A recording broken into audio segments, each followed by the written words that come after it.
To my Huawei P20 Pro unboxings and first impressions. Now, I know I'm a little bit late to this one, but better late than never, right? I mean, I was thinking about if I even wanted to review this device, but after taking a closer look at the triple camera, go ahead and pick up one of these if you want to try one out. But anyway, let's go ahead and open this thing up and see what's going on with the Huawei P20 Pro. So the P20 Pro is basically a phone that's going to compete with the iPhone X, the Galaxy S9 Plus, and it's going to be a really hot phone on the other side of the world, not over here in North America. But I did go with the black version because the gradient color was sold out. You can see right here, Huawei design right here. And you can see right here, here is the Huawei P20 Pro. Now, there's that triple camera. And you can see even the black version is super shiny. So I'm digging it already, but that camera setup is really what's hot about the P20 Pro right there. You can see a triple camera, but it's got quite a bit of competition if you want to compare it to things like the Google Pixel 2 XL, the S9 Plus. They got quite a bit of competition here. So let's peel that off for the last time because you only get that once. And it looks like Huawei did go ahead and install a screen protector right out of the box on the P20 Pro, which I do like in comparison to other manufacturers who don't really do that. And my first impression so far is that the sides are feeling very nice and aluminum, and the back feels kind of like any other glass phone, but very shiny though. So pretty much like other glass phones as well, very shiny. So let's see what else we do get in the box here with the P20 Pro. And there's nothing there. We have a SIM card tool. And let's go ahead and open this up, and you could see we do have some booklets, warranty information, and a case. So we do get a case in the box with this phone. I always appreciate when companies do give you a case in the box because you don't really, always have a case when you first get the phone. So that's nice. And you could see that kind of similar to an iPhone X case, but the camera lens part is like super long because there's a triple camera on here. What else do we get in the box? So we do have ourselves the charging brick right here. This is actually the European model, I believe it is. This is not the US adapter, but this is not designed for the US, so it doesn't sell like that. And you can see you do have yourself a kind of headphone, kind of like the iPhone, where you have to plug it into the USB-C. So let me go ahead and open that up. And you can see you have to plug it into the USB-C port for the Huawei P20 Pro. And here's a little dongle life. Again, very similar to Apple. So this whole unboxing setup seriously looks a lot like Apple, besides the fact that you do get yourself that, case over there on the device. So overall, pretty nice looking presentation, I feel like, but let's get into what really matters, and that's the phone. So let's go ahead and boot up the Huawei P20 Pro. Now, to me, the black version is probably not the sexiest version of all the colors. But you know what? I didn't want to, wait around and get the gradient version because it was sold out.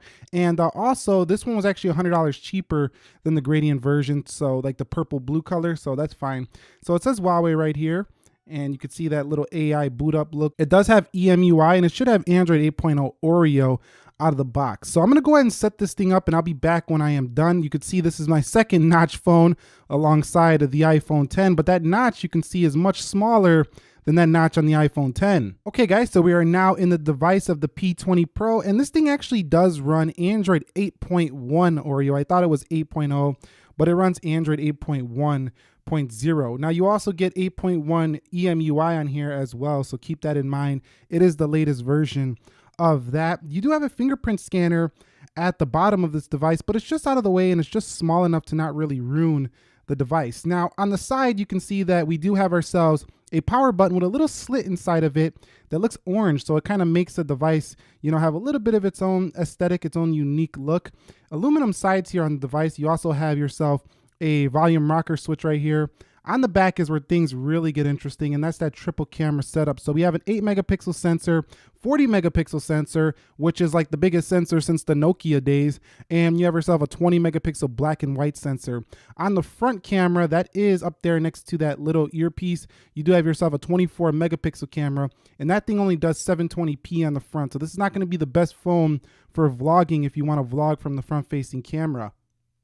Now at the bottom of the P20 Pro, we are looking at a USB-C port, and we have two speakers right here, or one's a microphone, one's a speaker, and there is no headphone jack. So S9's got the Huawei P20 Pro beat there if you are looking for a headphone jack. Now, in terms of how it feels on the rear, it feels very similar to an iPhone 10 on the back. It's got that slimy like glass feel on the back, but it doesn't have the same sides. The sides are aluminum, and over here on the iPhone 10, the sides are more like a stainless steel, but they feel a little bit slippery. So I do like the feel of the P20 Pro better on the sides than I do on the iPhone 10. Now, it looks like this is more of a plus style device, 6.1-inch display, where the iPhone 10 is a smaller display. So this is nice because I think this is similar to what we're going to see on the 10 Plus later this year. And right here, you have a 6.1-inch 2240 by 1080. So this is not 4K or 2K display. It's not going to beat the Sony's 4K display. It's not going to beat the Samsung 2K display, but it should be pretty good. It's pretty well accurate as from what I'm seeing so far. And you also get the Kirin 970 AI chip in this device, so it should be plenty fast no matter what you're doing here. You see me try to swipe up like this is TouchWiz. This is not TouchWiz, or Samsung Experience version, correct me. 4,000 milliamp hour battery sealed in the back of this one, so it should be pretty tough right there, and 6 gigs of RAM. So Huawei's not playing around when it comes to the performance of their flagship P20 Pro, and I really look forward to seeing how good the battery life is on this device. It weighs 180 grams, so it's lighter than the S9 Plus and lighter, and about the same weight as the iPhone 10, but a bigger display. And it gives you 128 gigabytes of storage right out of the box. So overall, my first impressions are it feels just like an iPhone 10 in terms of premium feel, just like an S9 Plus. It's definitely flagship. It feels flagship. But I got the work cut out for me as I'm going to be putting this up against the likes of the iPhone 10. I know people are probably going to want to see it versus the Galaxy S9 Plus device.